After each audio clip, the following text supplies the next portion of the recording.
نحمده ونصلي ونسلم علی رسولہ الکریم اما بعد۔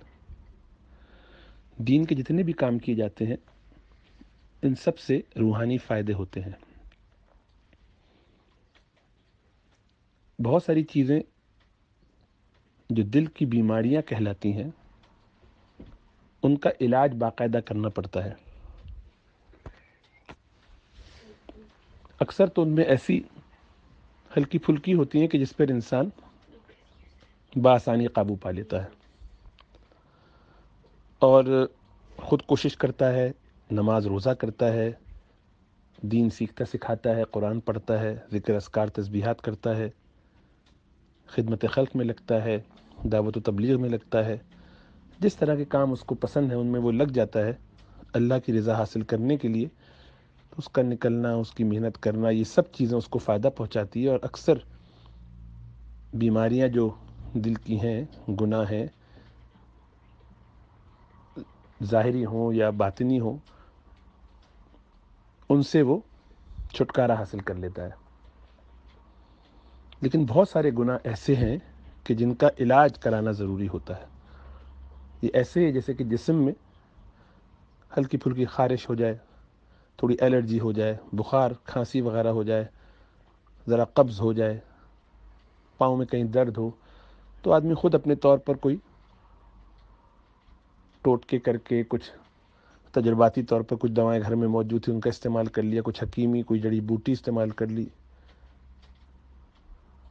کچھ ورزش کر کے، کچھ پرہیز کر کے اپنے آپ کو ٹھیک کر لیا۔ لیکن بہت سی بیماریاں ان کے علاوہ ایسی ہوتی ہیں کہ جس کے لیے بغیر طبیب کے تشخیص کیے ہوئے اور علاج تجویز کیے ہوئے اور مریض کے ان دواؤں کے استعمال کے علاج ممکن نہیں ہوتا، چھٹکارا ممکن نہیں ہوتا۔ تو حضرت تھانوی صاحب رحمۃ اللہ علیہ جو فرما رہے ہیں یہ بات بالکل درست ہے کہ بغیر شیخ کے اپنی بیماریاں اول تو پتہ ہی نہیں چل پاتی۔ جسے ہم اخلاص سمجھ رہے ہوتے ہیں وہ کبھی کبھی اخلاص نہیں ہوتا بلکہ ریاکاری ہوتی ہے۔ جسے ہم عاجزی سمجھ رہے ہوتے ہیں وہ عجز کی شکل میں دھوکہ ہوتا ہے اور کبر ہی کی ایک شکل ہوتی ہے۔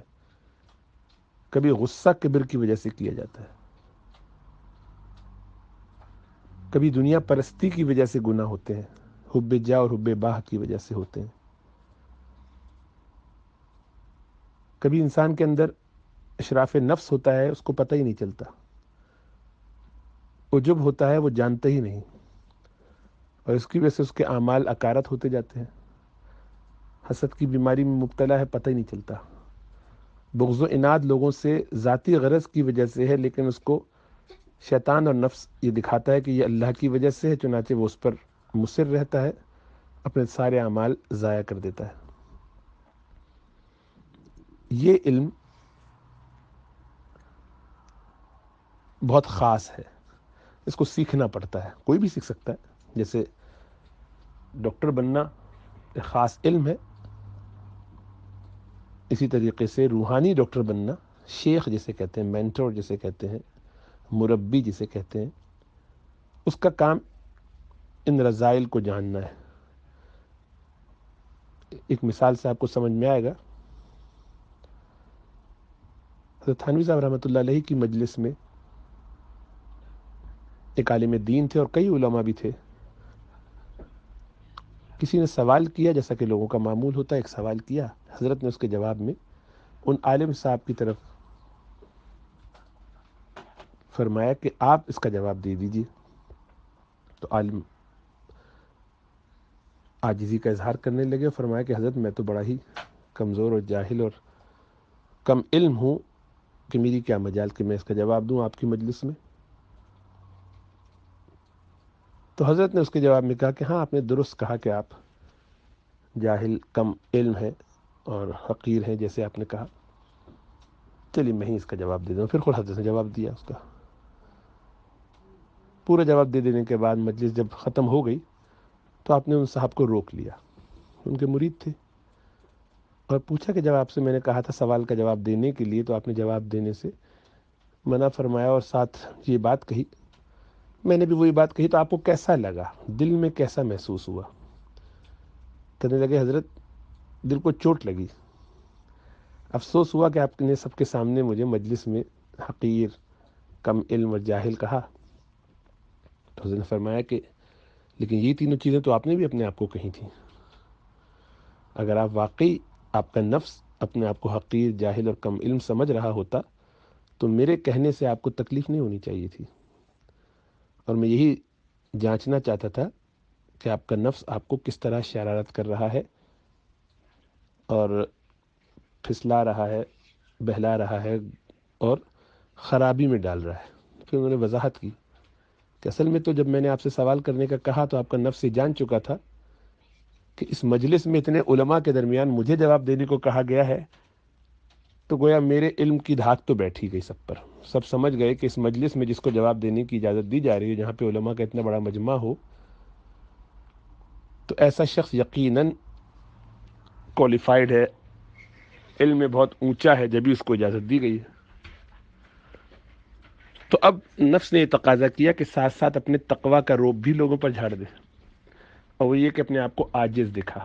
تو اگر نفس حقیقت میں اپنے آپ کو عاجز سمجھ رہا ہوتا تو اس کو میرے کہنے سے یہ تکلیف نہیں ہونی چاہیے تھی کہ وہ اپنے آپ کو عاجز ہی سمجھتا ہے، لیکن وہ سمجھتا نہیں تھا، وہ تو صرف دکھاوا تھا۔ تو فرمایا کہ یہ نفس کی شرارتیں ایسی ہوتی ہیں کہ عالم دین کو بھی سمجھ میں نہیں آتی ہیں، یہ تو فیلڈ ہے، اسپیشلٹی ہے خاص۔ تو حضرت کا فرمانا بالکل بجا ہے، اور ہم نے اپنی زندگی میں اس کے 20 واقعات دیکھے ہیں۔ میں پہلے بھی ایک تذکرہ کر چکا ہوں اپنے بہت سارے واقعات میں سے کہ ہمارے حضرت شیخ محمد سلیم دھرا صاحب حفظہ اللہ، جو شیخ الحدیث ہیں، حضرت لدھیانوی صاحب کے خلیفہ ہیں، تو میں یہاں پر حج کے لیے جو گروپ جایا کرتے ہیں، تو ہمارے ایک یہاں بہت ہی محترم اور معزز دوست ہیں، اور وہ حج کے گروپس لے جاتے ہیں، تو وہ مجھے اپنے ساتھ لے جاتے ہیں مربی کے طور پر، کوئی معلم، اور اسی طرح میڈیکل ایڈوائس وغیرہ کے لیے، تاکہ حاجیوں کو آسانی ہو جائے۔ تو تقریباً 300-350 لوگ ہوتے ہیں ان کے ساتھ۔ تو پہلے سال، دوسرے سال جانے کا سلسلہ رہا، پھر ایک دفعہ، ہر دفعہ میں حضرت کو اطلاع کر دیتا تھا کہ میں جا رہا ہوں، دعا فرمائی، تو دعا فرما دیتے تھے۔ دوسرے تیسرے سال میں ذرا یہ دل کو خیال آیا کہ یہ تو بے ادبی کی بات ہے، اطلاع نہیں کرنی چاہیے، بلکہ بڑوں سے اجازت لی جاتی ہے۔ جیسے ابا ہوتے تھے تو ابا سے اجازت لیتے تھے، اب شیخ ہے تو شیخ سے اجازت لینی چاہیے۔ تو میں نے کہا کہ حضرت وہ مجھے دوبارہ اس دفعہ انہوں نے کہا ہے جانے کے لیے، اور اگر آپ کا حکم، آپ کی اجازت ہو تو میں چلا جاؤں۔ اور مجھے یقین تھا کہ حضرت کہیں گے جاؤ، حج جیسے کام، اور وہاں پہ اتنی خدمت کا موقع، اور اتنا 300 لوگوں تک حج کے سارے مناسک سکھانا بڑی فضیلت کی بات ہے، اور اس دوران دینی مسائل بھی سیکھنے سکھانے کا موقع ملتا ہے بہت زیادہ۔ لیکن میری بالکل توقع کے عین خلاف حضرت نے فرمایا کہ نہ جائیے، اجازت نہیں دی۔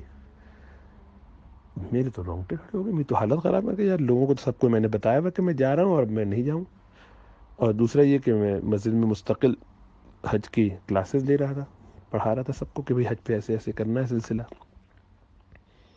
لیکن بہرحال اب اجازت لے چکا تھا اور اجازت نہیں ملی، تب جانے کا تو کوئی سوال ہی نہیں تھا۔ میں کہا نہیں، اب تو میں یہ نہیں کر سکتا کہ جاؤں، بہرحال نفلی حج ہے، حج تو حج ہو ہی چکے ہیں الحمدللہ۔ تو میں نے ان سے پھر معذرت کر لی۔ لیکن اب 2-3 دن کے بعد سارے حج کے لوگ چلے گئے، روانہ ہو گئے۔ اب مسجد میں مجھے جو دیکھے، ارے رب صاحب اس دفعہ آپ حج پہ نہیں گئے؟ رشتہ داروں میں سے جس کو پتہ چلا ارے اس دفعہ حج پہ نہیں گئے، والدہ کا فون آیا، ارے بیٹا وہ حج پہ نہیں گئے اس دفعہ تم؟ اچھا۔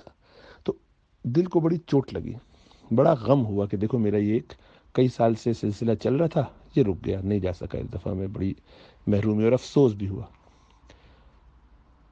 لیکن لوگوں کے سوال کرنے سے دل میں خیال آیا کہ جب یہ نفلی حج ہے اور میں نہیں جا رہا ہوں، تو اس پر مجھے لوگوں کے پوچھنے پر افسوس کیوں ہو رہا ہے؟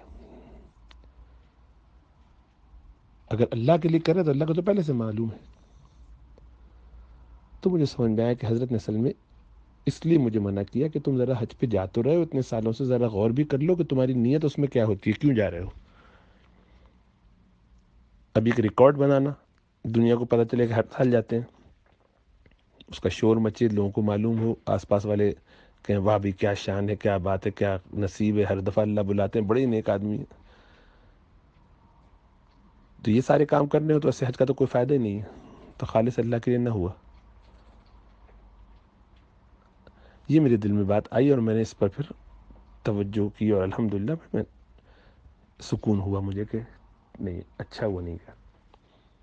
اور اس بات کی پھر توثیق حضرت نے مجھے اس بارے میں کبھی نہیں کہا کہ کیا وجہ تھی، کیوں روکا، لیکن اگلے سال جب حج کا وقت آیا اور میں نے حج کی اجازت مانگی تو حضرت نے اجازت دے دی۔